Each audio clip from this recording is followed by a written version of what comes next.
Japan, Earth changes, the Middle East, space weapons, New World Order agendas. We're going to be covering it all. Jim Marrs returns tonight for part 2. He's an award-winning journalist and a New York Times best-selling author. His books include The Rise of the Fourth Reich, Rule by Secrecy, Alien Agenda, and Crossfire, which served as a basis of the Oliver Stone film JFK, and his most recent release, The $1 Trillion Conspiracy, How the New World Order, Man-Made Diseases, and Zombie Banks Are Destroying America. We had a fantastic response to Jim's last show, and he was here a few months ago, and we had plenty of people who had lots of feedback and comments to make, and we're back, and we're live. So if you would like to ask Jim a question, or you'd like to send me an in-quick on achieveradio.com, we would be happy to take your questions, but I have plenty of my own for Jim, and he's here to give us plenty of answers. Welcome, Jim. Hey, Hillary, it's great to be back with you. Well, I'm excited. How about you? I'm always excited. There's always something getting my blood pressure up. Today, I'm finding out that authorities in Texas are working with the Carlyle Group, which, of course, was George Herbert Walker Bush, Henry Kissinger, and before they dropped out, the Bin Laden family. And they are dealing with the Chinese to turn over the operations of the port of Galveston to the Chinese. So that's really good news for the Chinese, because now they won't have to storm the beaches like we did at Normandy. They'll just land their ships here. They'll already be here. Well, I think what's happening, Jim, is a lot of the world is working in ways that very few people understand, but many people are starting to wake up to. Thankfully, there are a tremendous amount of people sharing information, looking into these things, and finding and digging the truth out, which is what you have spent most of your life doing as a journalist. And I know that your background is very rich in researching secret societies, family connections, in military-industrial complex connections, and the UFO phenomena as well. But what I'd like to talk to you about tonight, and I'd like your take on first to start off this hour with, is what you think is really going on when we talk about Libya and the Middle East and also Japan. Oh, boy. Well, that's covering the spectrum. Well, let's start with the Middle East. I think what's happening in the Middle East is that the New World Order guys, Wall Street, the City of London, the financial masters of the world, they're just eliminating the middlemen. They've been propping up those tin-horn dictators and royal families in those Middle Eastern countries for years now, decades. And it's becoming problematic because it's kind of hard to support a dictator. And so now they have pretty well honed their skills in the United States as far as keeping a population in servitude because they don't know they're in servitude. In fact, we talk about freedom and democracy, and yet our elections are rigged, and the financial powers run this country, and the corporations have taken over the state. And by the way, just for those listeners who may not know this, check the dictionary and you'll find that the very definition of the combination of state and corporate power it used to be known as corporatism, but is now the dictionary definition of fascism. So it's just fascism in operation. And so they have now unleashed their insurgents and people that have been trained, armed, and supported by the United States to start the so-called freedom movements, and they're overthrowing Mubarak in Egypt, and they're already raising Cain in Saudi Arabia, and of course now we have the situation in Libya. The problem in Libya is it didn't go like Egypt. The insurgents didn't win. In fact, they started to lose. So, of course, the United States has won. Suddenly says that we have to go along with NATO nations, although there weren't very many other NATO nations. Most of them were kind of against our involvement, but we use that as an excuse. And Obama who just a few months before had authorized millions of dollars in military aid to Muammar Gaddafi, suddenly decides he's a big dictator and that we've got to side with the insurgents. And so we launched hundreds of these Tomahawk missiles and bombed this nation there that had actually done nothing to us. And that prompted my memory of recalling that Vice President Joe Biden was quoted as saying, "I told the president that if he bombed that country without the consent of Congress, I would personally see he's impeached." Of course, that was in 2007, and he was talking about George W. Bush bombing, the possibility of bombing in Iran. Now, when Obama does the exact same thing, starts bombing some third world country who has done nothing to us without even the consent of Congress, without even consulting Congress, where's Joe Biden? He's kind of quiet on the whole thing. So this is obviously a move by the New World Order people trying to shift into their New World Order, which is nothing more than a return to the Middle Ages, where you're going to have the super rich and the serfs with not much in between.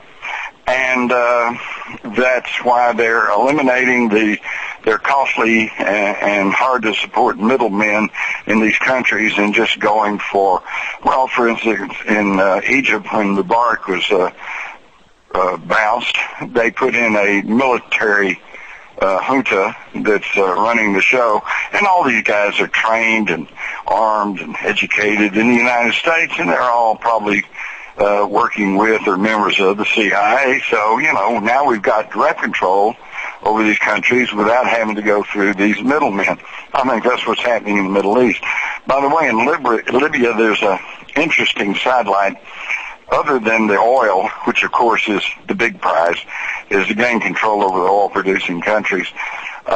Even though everyone with half a brain and one eye is beginning to realize that whether or not oil is peaked or whether or not there's tons of oil still in the ground, we need to wean ourselves off of petroleum because we are choking the planet on the pollution and other environmentally hazardous and dangerous things that are happening thanks to this petroleum economy we're based on. But of course, the petroleum economy has been a monopoly ever since John D. Rockefeller gained control over it in the 1800s, and so they're loath to give that up. There are lots of other alternative ways of doing things, but they have been pretty successful in suppressing any innovative alternative technology. But over and above oil, in Libya, we have an instance of the man-made river, which was a water project begun by Gaddafi about 10 years ago.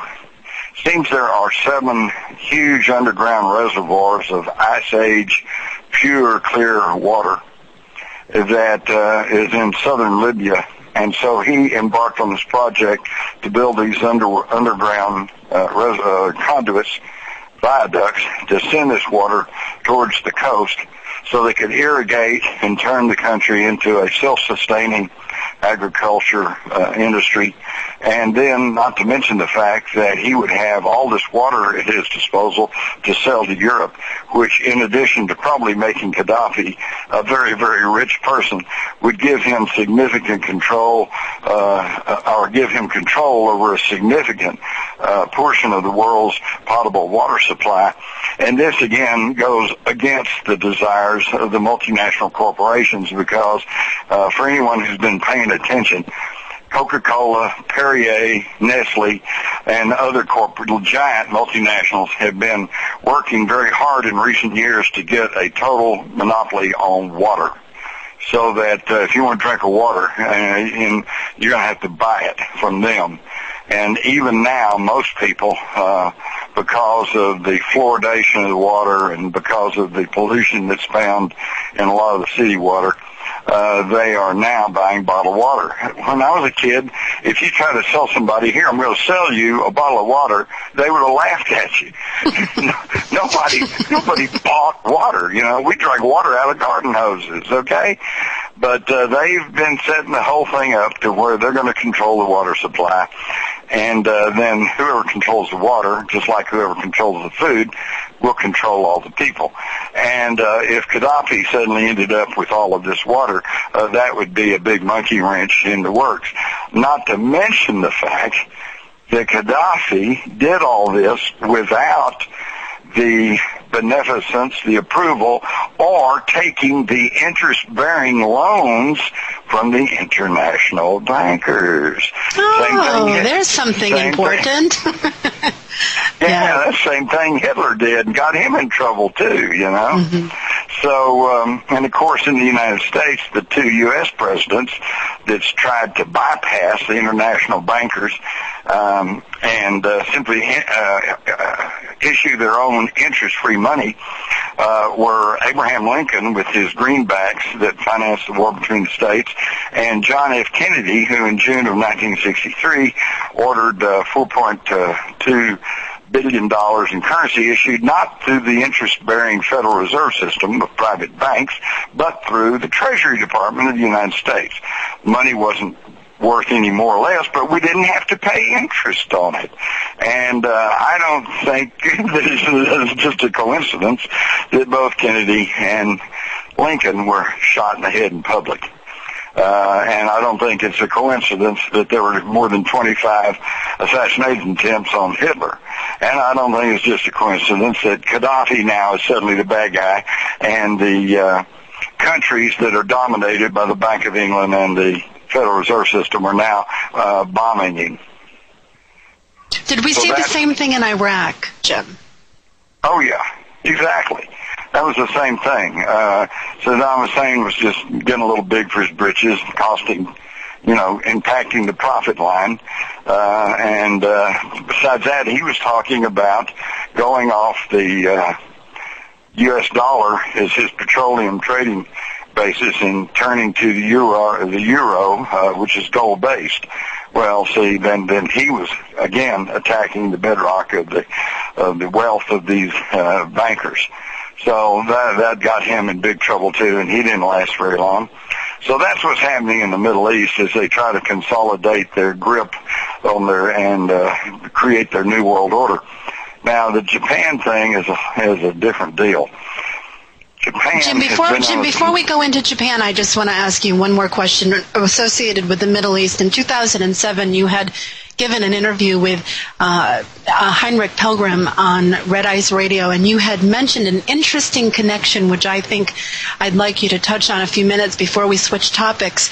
The looting of the Iraqi museum, and also more recently, I guess, in the Afghanistan museum was also looted. We also have the Egyptian museum was looted.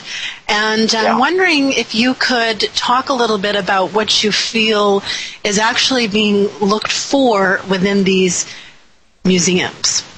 Okay. Well, I'm just going to cut to the chase here. Now, a lot of people are going to go, what? Because they weren't taught this. But a lot of your listeners may go, oh, yeah, I know about that. We all know about the fabled land of Atlantis, which is supposedly this high technologically advanced civilization that existed prior to our written history. In fact, there are just vague mentions of it in history. Most famous, I guess, is the few lines that Plato wrote. And people have argued ever since, well, if it existed, it was this big island in the middle of the Atlantic, or others say, no, it was the island of Santorini, and others say, no, it was the island of Crete, and the others say, no, it was the Antarctica before the poles shifted. And they all argue, and I think they were like the story of the blind man and the elephant. They all have a piece of the truth. I'm beginning to come to the belief that in our prehistory of this planet, there was a worldwide, highly technological civilization. And I think that one of the centerpieces of their energy system were gigantic pyramids, only vestiges of which are left today, but they are scattered all over the world. Pyramids on the Giza Plateau, pyramids in Eastern Europe, pyramids in Central America and South America, and pyramids in China. And according to many researchers and scientists, such as Christopher Dunn, who they see at least the Great Pyramid as a power plant, a power generator. And I think that there was this worldwide, highly technological civilization. Now, it fell into rack and ruin due to either and or geophysical changes and cataclysms or war and warfare amongst themselves.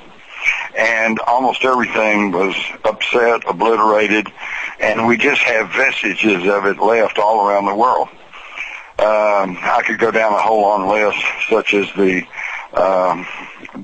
maps of Piri Reis, which were drawn back in the 1500s, and which clearly show the correct outline of the continent of Antarctica, although the continent of Antarctica has been buried under thousands of feet of ice for at least 700-800 years or more. And so how could he have done that? Well, Piri Reis himself said he based his maps on ancient maps from the Greeks, who themselves said were based on ancient maps that predated them. Now, what's really interesting to me on these maps, I'm getting sidetracked here, but I think this is an interesting sidelight. On Piri Reis's maps, he also traces the correct route of the Amazon River, which was not fully mapped and recognized until 1958, the geophysical year. And when he focuses on the things in the center of his map, they are absolutely 100% correct. And yet, as his map extends out, he gets a little distorted in his the shape of the line of the continent, coast, and all like that begin to elongate a little bit. Well, this, of course, is what happens when you get very high in the air, and the curvature of the Earth begins to cause the outlines of the continents and of rivers to elongate because of the curvature of the Earth. Which means that somewhere back there, whoever originated these maps apparently were working with aerial photography. Well, wait a minute. Supposedly man didn't fly until 1906 when the Wright brothers finally lifted off at Kitty Hawk. So there's a lots of things that point to this ancient civilization. Now, this brings us back to all of these artifacts and items that are resting usually in the basement of museums all around the world. Because when they get something and they cannot classify it as belonging to conventional history's account of the slow evolutionary climb of Western civilization, then they call it an anomaly and they stick it down in the basement so nobody can see it. The move to on the Iraqi Museum, I think, was a military-backed operation in search of acquiring ancient technology. Because I have in my files mainstream news stories from the Associated Press, CNN, and BBC that under the approval of Saddam Hussein, French and German archaeologists were making amazing discoveries in the ancient Sumerian cities of Uruk and Ur. And of course we know, and we were told, that Saddam Hussein considered himself the reincarnated Nebuchadnezzar, and that he was working hard to rebuild Babylon.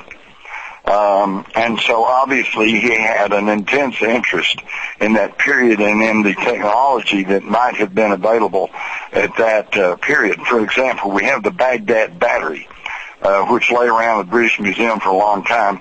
It was just a piece of pottery, and it had a copper tube and another little cylinder, and nobody really understood what the heck it was for until one day they put some wine in it, which is highly acidic, and lo and behold, it produced a half volt of electricity. So, they had electricity in ancient Babylon. It was known as the Baghdad battery.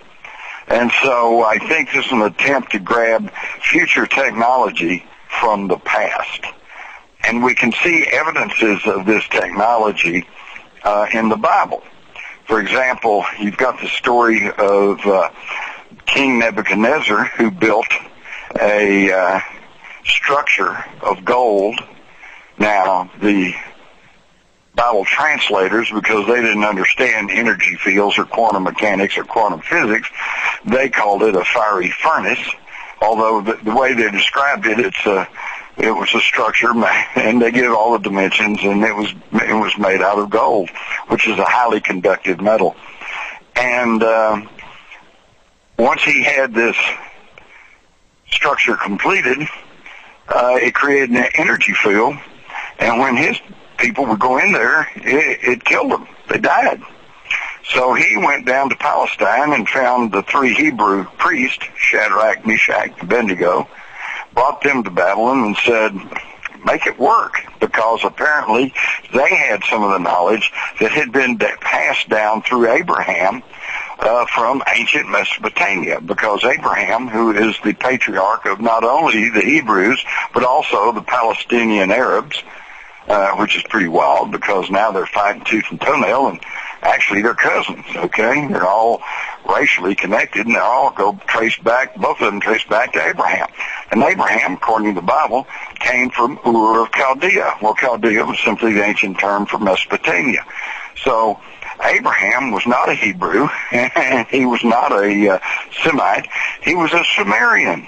And his family was Sumerian royalty, so he must have had access to some of this ancient technology and some of these ancient secrets. And so did the priests then of Israel, and they took Shadrach, Meshach, and Abednego, and Nebuchadnezzar said, make it work. And they said, well, you're not our king, and you don't believe in our God, and we're not going to work for you. He said, well, then I'm going to throw you in there, and you either make it work or you're going to die. And so then, interestingly enough, they didn't just immediately chunk them in. It says they donned their raiments, their clothing, their cloaks, their hats. Well, big deal. Why would that matter, and why would they put that in the Bible? Unless they had something special about them. For instance, maybe this was their radiation suit or something. We don't know. But when they put them in there, they didn't die. And Nebuchadnezzar, who was afraid to get even close to this thing, this energy field that was being created within his fiery furnace, asked his minions, are they in there? Yes. Okay, they're in there. Are they still alive? And they said, yes, they are. In fact, you put 3 in there, and now there's 4 people in there. What? Who's the fourth person? They said, well, it's the Son of God. Oops. Well, wait a minute. Where'd he come from? Well, I think this is evidence that they had created, with their energy field, a portal into space, time, dimensional portal. We don't know. But something happened there. They put 3 in, and suddenly there's 4. And they said it was the Son of God. And then we never hear any more about it. We don't know who that was or what happened to him. But we do know that Shadrach, Meshach, and Abednego went on and were greatly praised and lauded by King Nebuchadnezzar, who put them in charge of Babylon, which meant they obviously knew some of these technological secrets. So there's a lot about the past that's being kept from us, and I think that the raid into Baghdad, because when we launched our attack on Iraq in March of 2003, we violated the most basic of military doctrine, which is you move your forces in, you set an objective, you seize your objective, and then you consolidate your winnings, pacify the countryside, and then move on to your next objective. We didn't do that. We made a beeline for Baghdad, and this left the rest of the countryside wide open with armed guys roaming around, and that's what's caused us problem ever since. And what happened in Baghdad? The looting of the Iraqi National Museum. And Colonel Matthew Bogdanos, who investigated this looting for General Tommy Franks, was quoted as saying the basement was an inside job. They knew what they were after. They had keys to some of the cases and some of the doors. Some of the guards were suspiciously missing. They bypassed very expensive-looking fakes, went for the good stuff. And although a lot of the items, and they also, of course, used the cover of a street mob that just broke in and looted the museum. Of course, that street mob could be hired real easily over there for a few $100. And most of the materials that were stolen off the ground floors and upper floors by the street mob have since been found and or returned. But the basement is still missing. And, of course, this is where they would have put the amazing new discoveries.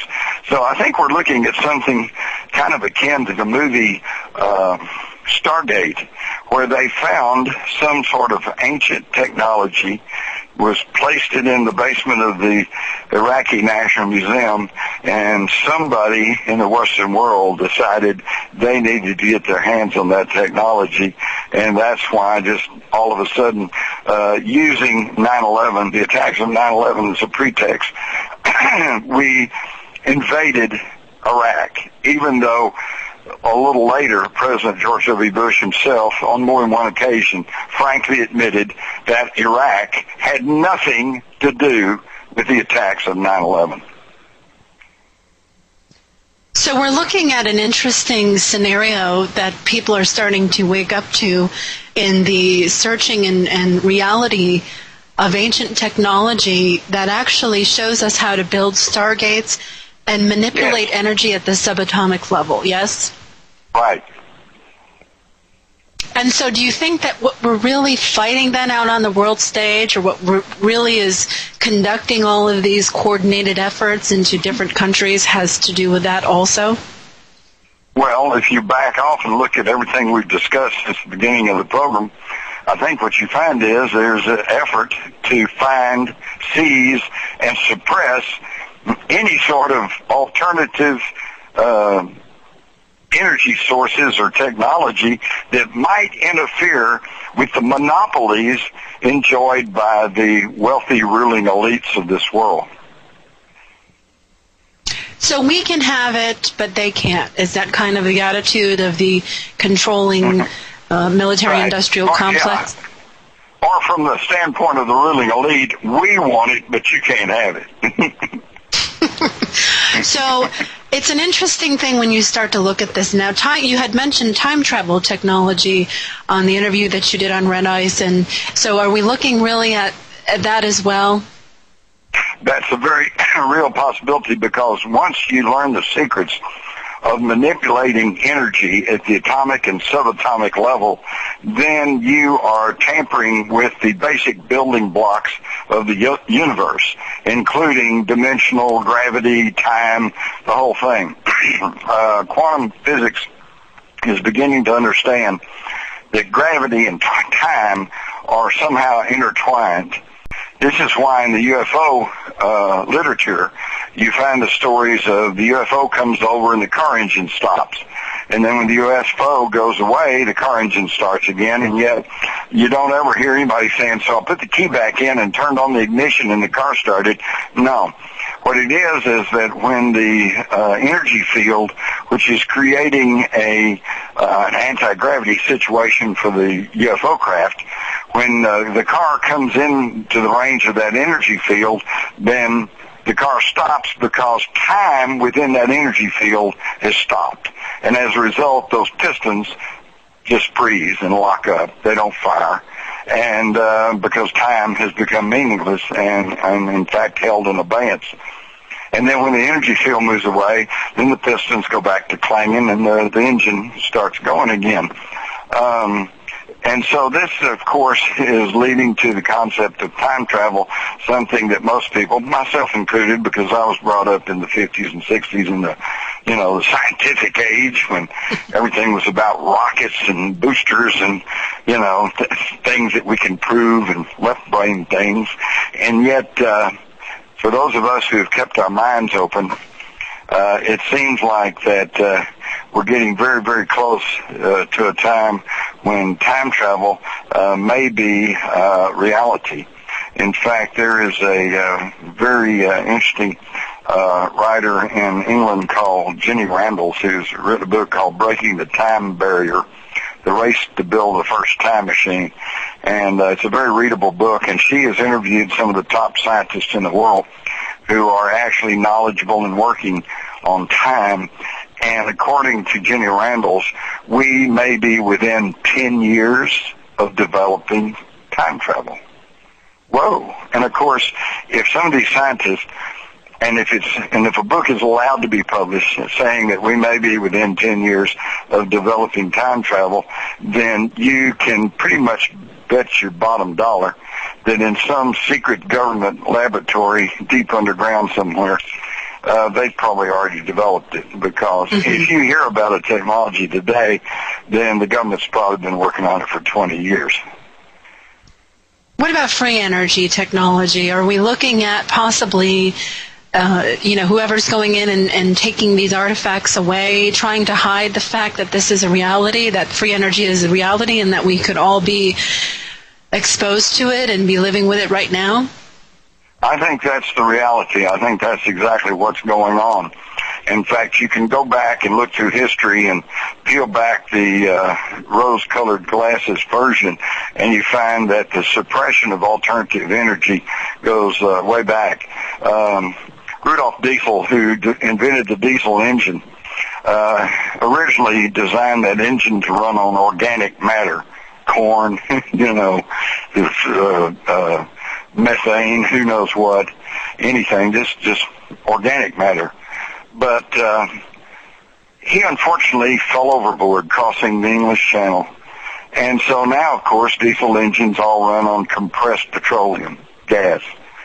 So then, of course, you've got Nikola Tesla, and you've got many other people who have developed, Thomson Brown, others who have developed alternative sources of energy, and in every case, it's a repetition of that movie about, what's the name of that movie about the guy that built a good car and they just shut him down? I want to say Brubaker, but that's not it. Anyway, most of you listeners will know who I'm talking about. They have just, in one instance after another, they have bought up, suppressed, censored, closed off, shut away any number of inventions and discoveries which could have provided us with cheap and clean energy. Instead, of course, we get nuclear power, which is something that I've been writing about and concerned about since way back in the late 60s and early 70s when I was attending city council meetings in Dallas and Fort Worth. And they were trying to pitch the idea of building the Comanche Peak nuclear plant. And they said, it's going to be perfectly safe, and we can do this for a paltry $777 million. Well, the last time I checked, it was already $2 billion over budget and only had one of the reactors working. And, of course, we now see from the terrible experience in Japan that I don't care how safe they say they are, they're not safe. In fact, the tragedy in Japan is much worse than the corporate control media is allowing us to hear. All they've been doing is trying to dump seawater on those exposed rods and try to cool them down. And all that does is completely vaporizes the water, leaving a residue of salt, which then builds up over the rods, which then prevents them from getting more water onto the rods. It's a really tragic and dangerous situation. Now, if I was in charge, what I would do is just call upon everybody in the world and say, everybody bring every pound of concrete you can bring, and just entomb those reactors in concrete so that they won't harm anybody and hopefully will stay contained for the next, 50 or 100,000 years as long as that plutonium is still active. But at least that would close it off. But they're not doing that, because that means they've lost their entire investment. And they're still, while they're spewing cesium and silesium and plutonium into the Pacific Ocean, into the air, which is already being picked up in foods, milk, organic produce here in the United States even. They're still, have hopes that they're going to be able to somehow rebuild all that. In fact, the head of GE said, assured the people of Japan, don't worry, we will rebuild all this. Well, I don't think we want to rebuild all this. We want to find another way of getting energy. This is the corporate mentality, this fascist mentality that's now in control of the world. Do you think that the radiation levels that we're facing are actually higher in the United States than what they're telling us? Absolutely. And for one thing, they're not even counting plutonium, which is the most hazardous of it all. They're only counting the cesium and silesium, and saying, well, that's a little higher than usual, but it's not real dangerous. Yeah, but what about the plutonium? And what about other stuff? And it also, see, the tricky part is it all depends on how much you get and how much gets in your system and how much stays with you. If you're dusted with some radioactive, say, particles in the air, and then you take a good shower, and it's not on you more than, say, a few minutes or an hour or so, you may be perfectly okay. It may not be much worse than just getting a heavy-duty X-ray. But if you ingest plutonium particles, say in lettuce that was in the ground and was sucked up into the lettuce, and you ingest it, it's inside your body, then it can wreak havoc on you, okay? So that's part of the problem. That's part of the reason that they don't want to panic the public and they don't want to say anything, because they can't qualify and quantify the effects, because it's all going to be different depending on where you are, what kind of exposure you have, the duration of the exposure, et cetera, et cetera, et cetera. But I assure you, any is not good, okay? Not good. Why do you think so many people are so hesitant to believe that? I mean, I'm not trying to be negative here, but I just think that there's a lot of people who really don't want to admit that, the quote official stories aren't true. Is it just a lack of wanting to know about it, or do you think it's just, what do you think? I think it's the deer in the headlight syndrome. I think they're just stunned and they feel helpless and they don't feel like they can do anything about it, so they just soon not hear anything about it, okay? But keep in mind that, NBC and many other media outlets are owned by GE, and GE built those power plants in Japan, and they built the power plants in the United States, and they plan on building more. So do you really think they're going to tell you the truth about how dangerous they are? Of course not. And then there's also this. I'm a journalist. I simply want the truth. And I got to admit, I'm having a hard time too. It's springtime in Texas right now, and I like to go out on my porch and breathe in the air and go out and walk amongst the green trees. And it's kind of scary to think that there may be radiation floating around the air, but there is, according to the maps, okay? Now, so far, I think where I am, it's only gotten a very low dose, and so I'm not too worried at this point, but it's continuing, and it's going to build up, and it's going to get worse. And I think people need to be concerned, and the main thing is we need to demand the truth from our so-called leadership. Now, I can understand where at certain levels of the government and certain politicians who are mostly concerned with getting reelected, that there is perhaps the idea that we should not panic the public. Well, I totally understand that, and to a certain extent agree. But on the other hand, I don't think we should treat the public like children either. I think particularly pregnant women, mothers with young children, I think they deserve to hear the truth so that they can make intelligent buying decisions at the supermarket and at the produce stand, don't you? Mm-hmm. I do. And, Jim, with all the books that you've written and all the truth that you share with everybody, I know that this is a question on my listeners' minds, and it's not only with you, but other people as well who are very public about these kinds of coordinated efforts to do these kinds of things, where you all speak very publicly about it, and you share a lot of very important and rather not so well-known information, how are you guys still here? I know that a lot of people want to know how you're still alive, how you're still here, how are you still able to talk about these things? Is it set up so that people will think it's either a conspiracy theory and, we have some who take those seriously and some who don't? How do you feel that you have been able to share all of this information and truth for so long? Well, okay, first off, I'm a reporter, so all my information is through study, research, interviewing people. I do not have first-hand information, okay? So I can't go into a courtroom and be sworn in under oath and say, I saw this, I heard this, I know this. So therefore, I'm not an immediate threat. So since I'm only putting together information and then presenting it as a reporter, as a journalist, then that opens me to, well, he's just trying to sell a book. Oh, he's just a conspiracy theorist.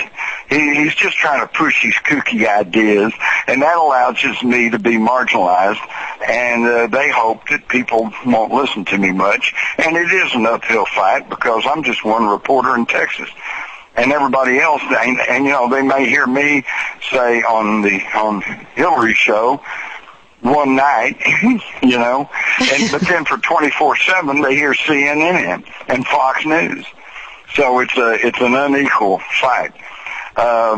And then when they do get to listening, though, I think it's interesting. If you go and check my track record, you'll find that everything I've written about and everything I've talked about going back into the 1960s has never, ever been refuted.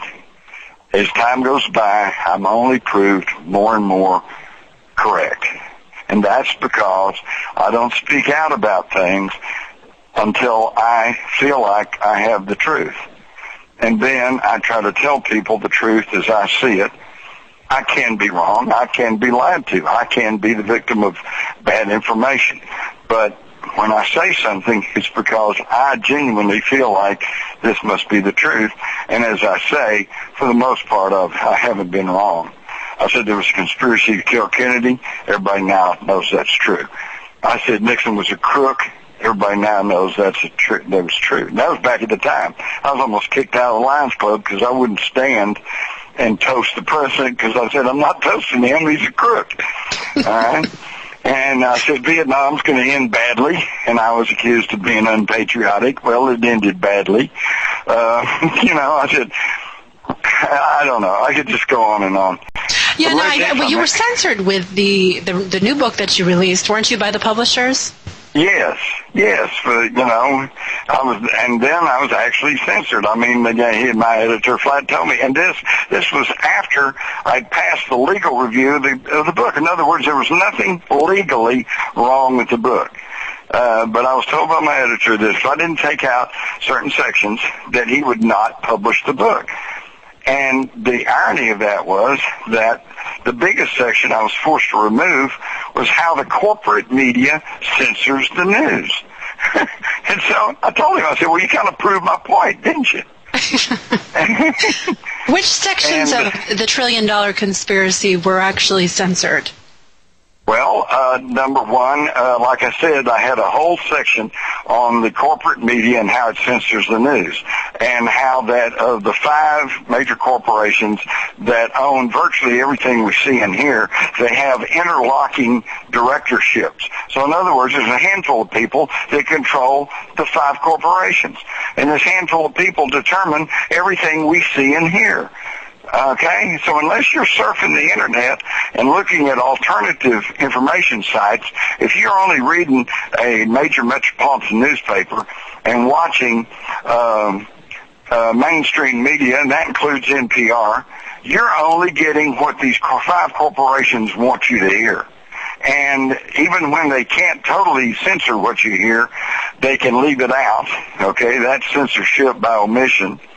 Or if they can't leave it out, then you get the spin, okay?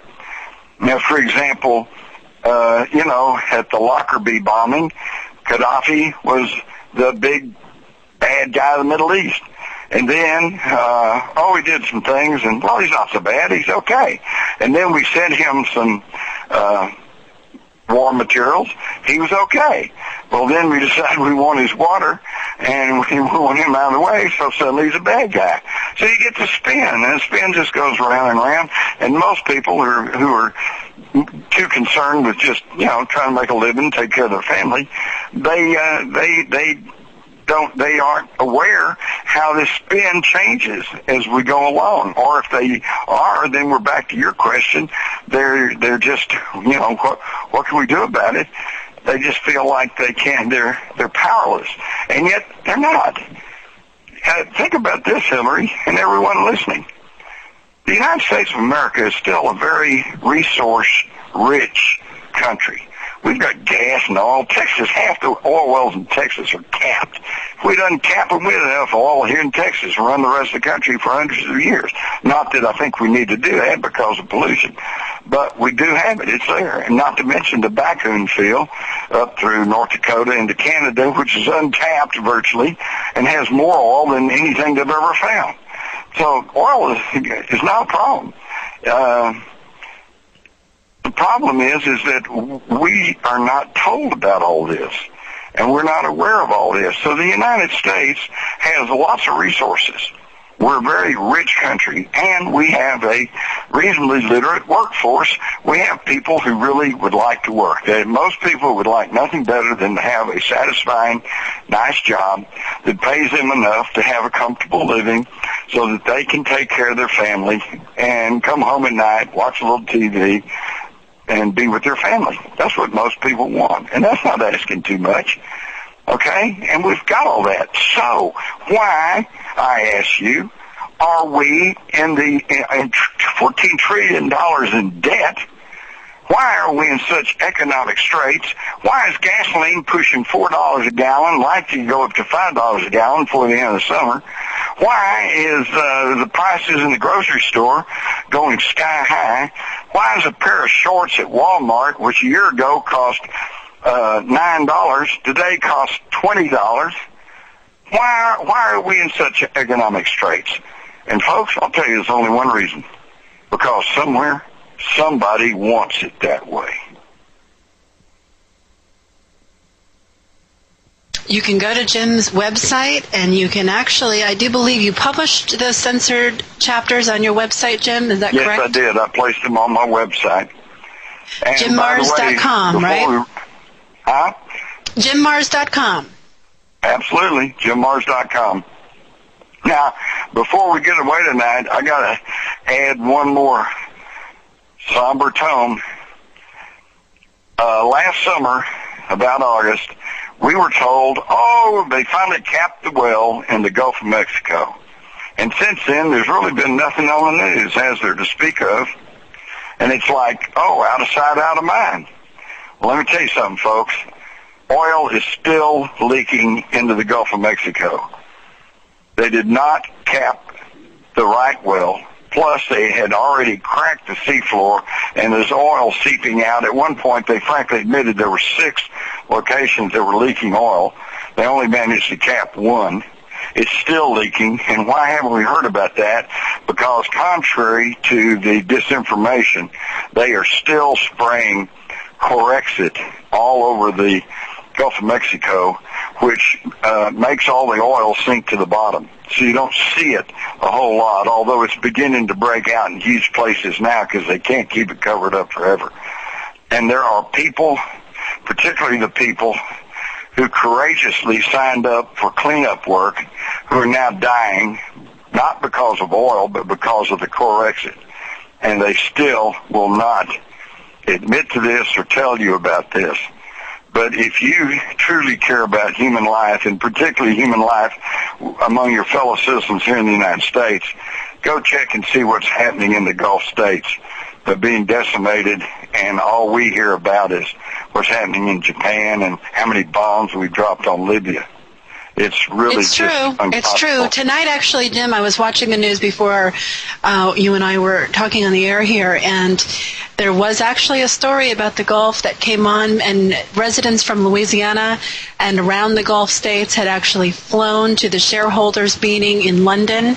They had actually bought their own tickets, and they flew just to protest the meeting and all of the happenings. But what was interesting is a lot of their signs were talking about the Gulf and it not being over and, still having issues there. But that's not the story that was reported in the press.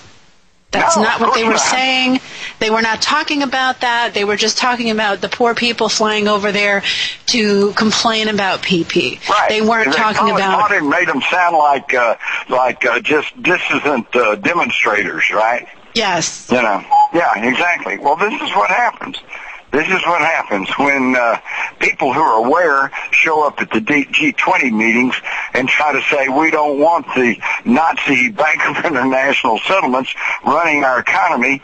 That message is never presented. All that's presented is, youthful demonstrators today who were raising Cain in downtown Seattle, wherever it is, Miami. And then what happens there, and it's happened every time, is that you will have, by and large, the people that go to demonstrate are exercising their First Amendment rights to demonstrate, to petition the government for redresses. And then what they do is they put their agent provocateurs out there. They put their hirelings. You can always hire some street goons, and they go out there and they break windows and they attack people and start fistfights.